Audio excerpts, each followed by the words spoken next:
मैं डॉक्टर रेखा Joshi within classes में आपका हार्दिक स्वागत करती हूँ। व्याकरण के सीरीज़ में ये हमारा 12वां अध्याय यानी द्वादश अध्याय है। इससे पहले हमने सुबंत के बारे में पढ़ा था और उसको बताया था शब्द रूप में किस तरह से गठित किया था, फिर सर्वनाम में भी बताया था। वो शायद आप लोगों ने लर्न कर लिया होगा।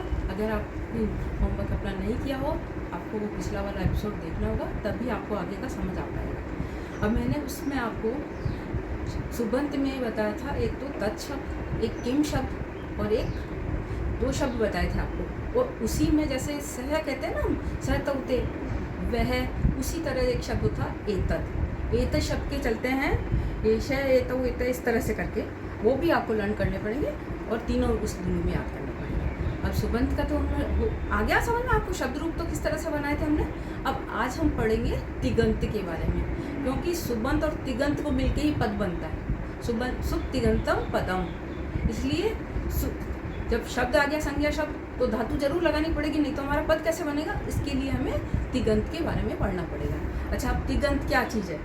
तिगंत है, तिगंत होते हैं तिंग शब्द। देखिए,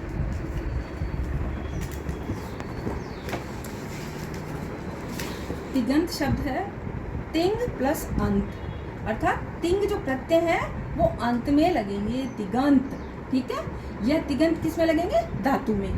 ठीक है, धातु कितने प्रकार की, अब ये कहते हैं कि ये धातुएं कितने प्रकार की होती है, तिगंत कितने प्रकार के होते हैं, तो कहेंगे 3 प्रकार के होते हैं। कौन कौन से भी? एक तो परस्मैयिक पद धातु होती है, एक आत्मनेपदी होती है, एक उभयपदी होती है। परस्मैपदी, आत्मनेपदी और उभयपदी। अब इनमें क्या होता है, परस्मैयिक पद जो होता है वो अधिकतर हमें परस्मैयिक पद ही काम में आता है, इसलिए हम परस्मैयिक पद पे ज़्यादा जोर देंगे। आत्मनेपदी और उभयपदी बाद में बताएंगे आपको।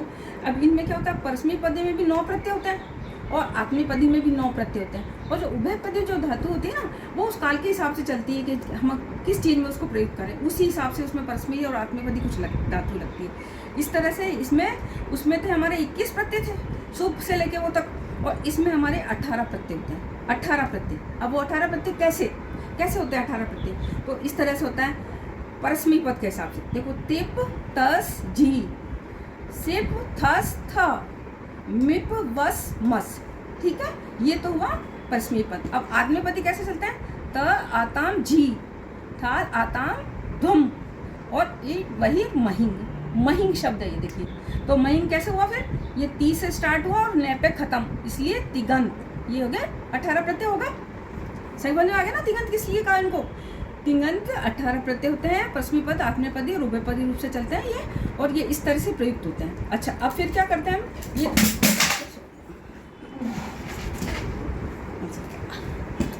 अब क्या होता है कि जो ये प्रत्यय होते हैं, जो हम प्रत्यय लगाते हैं इन धातुओं में, तो इन धातुओं में भी विभाजन है। इन धातुओं में भी कोई भवादि गण के हिसाब से चलता है, कोई अदादि गण के हिसाब से। इस तरह से इनको गणों में विभक्त कर रखा है धातुओं को भी। कैसे धातुओं को? धातु में जैसे 10 गणों में कर रखा है। एक भवादि गण, अदादि गण, झुत्यादि गण, दिवादि गण, स्वदादि गण, तुदादि गण, रुदादि गण, तनादि गण, क्रयादि गण, चुरादि गण। ये 10 धातुओं का गण है। गण मीन्स समूह। जैसे मान लो भवादि क्यों कहा इसको? भू आदि धातुएं।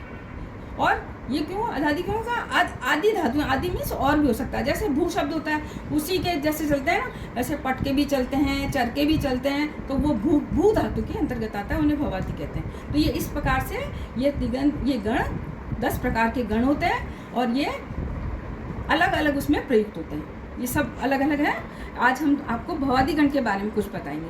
भवादि गण किसे कहते हैं? भू आदि, क्योंकि ये सबसे सरल वाला होता है और ये हमारे काम में भी सबसे ज़्यादा आता है। जैसे हमने पट धातु किया, आपने याद किया होगा ना, पठती पठता पठंती तो किया, तो बताया था ना आपको, उसी तरह से, है ना। फिर इन जो होती है ना, ये जो अब उन सब चीज़ों को जैसे बताते हैं हम, पठती पढ़ते हैं, पठंती, इस तरह से करते हैं, तो ये क्या है? सब लकार कहलाते हैं। हमने आपको पहले लकार के बारे में बता चुके हैं ना कि लकार किसे कहते हैं? धातु में लगने वाले प्रत्यय वही तो होते हैं ना लकार। और लकार किस लिए कहा जाता है इनको? क्योंकि इसमें लय कॉमन होता है। अब आपको बताते हैं वो लकार कौन कौन से 10 है ना। तो लकार कौन कौन से 10 है? लकार 10 होते हैं।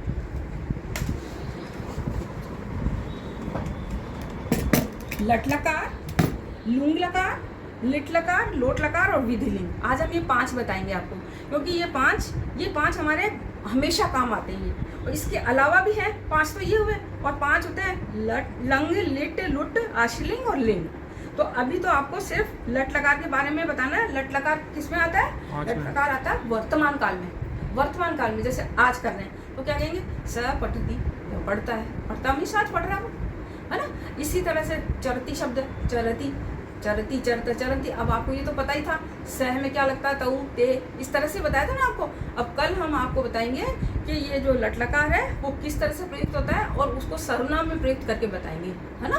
तो आपको आज का ये याद करना पड़ेगा, लटलकार इसका, और भू धातु का लटलकार याद कीजिए। मैं आपको उसको सर्वनाम में घटित करके दिखाऊंगी। आज के लिए इतना काफ़ी ना। मैं छोटे छोटे इसलिए आपको बताती हूँ जिससे आप उसको अच्छी तरह से याद कर सकें, है ना। तो आपको मेरे साथ साथ देना पड़ेगा और आपको याद करने पड़ेंगे, तभी आप अपना आगे बढ़ जाएंगे, है ना। आज के लिए इतना काफ़ी। अब अगर आपको इसमें कोई भी परेशानी हो आपको, तो आप मेरे को कमेंट बॉक्स में कमेंट कीजिए, बताइए। मेरी अगर जो भी आपको समझने की कोशिश करनी हो मैं बताइए, मैं ज़रूर बताऊंगी आपको। और मेरे इस चैनल को लाइक और सब्सक्राइब कीजिए, तभी हम आगे बढ़ पाएंगे, है ना। मुझे आपके साथ की ज़रूरत है। धन्यवाद।